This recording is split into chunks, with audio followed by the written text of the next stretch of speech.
L'explication, c'est peut-être aussi que l'affiche était déjà connue. Alors, mais elle était connue, mais là, on est quand même dans une situation différente. Oui, l'affiche était déjà connue et l'affiche ne convainc pas absolument les Français.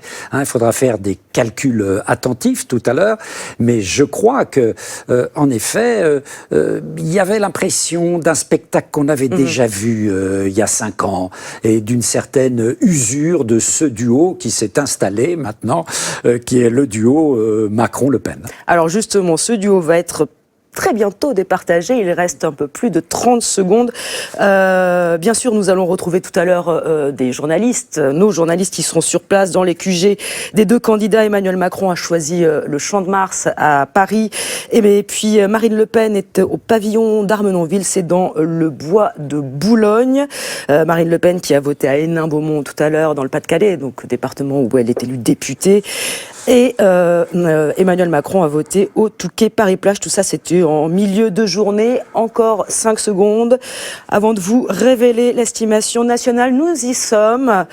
Nous allons vous dévoiler le résultat de ce second tour de l'élection présidentielle. Emmanuel Macron est élu avec 58,2% des voix contre Marine Le Pen du Rassemblement national avec 41,8% des voix. C'est encore une estimation nationale. On y reviendra. Elle s'affinera probablement tout au long de la soirée. Ce que je vous propose, c'est qu'on aille tout de suite retrouver notre journaliste envoyé spécial sur place au QG d'Emmanuel Macron au Champ de Mars devant la Tour Eiffel. Patrick Schulze-Heil, bonsoir. Quelle est l'ambiance autour de vous ?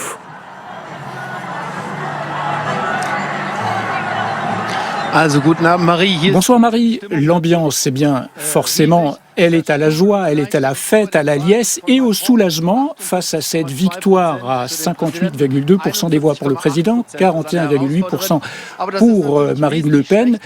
Mais le score est nettement moins flatteur, moins reluisant que le résultat de 2017. Emmanuel Macron réunissait 66,7%, Marine Le Pen 33,3% des voix. On l'a déjà dit ce soir, le taux d'abstention est particulièrement élevé, 28,2%. Des électrices et des électeurs ne se sont pas déplacés et dans certains départements comme en Seine-Saint-Denis par exemple, plus de la moitié des électrices et des électeurs ne s'est pas déplacée. Et je crois que la question de la légitimité démocratique va se poser incessamment sous peu.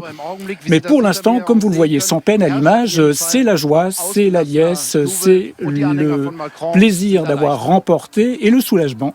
Et la bataille n'est pas terminée, Patrick, puisque nous avons ce que tout le monde annonce comme le 3e tour, celui des législatives. Comment les troupes En Marche l'abordent-elles ?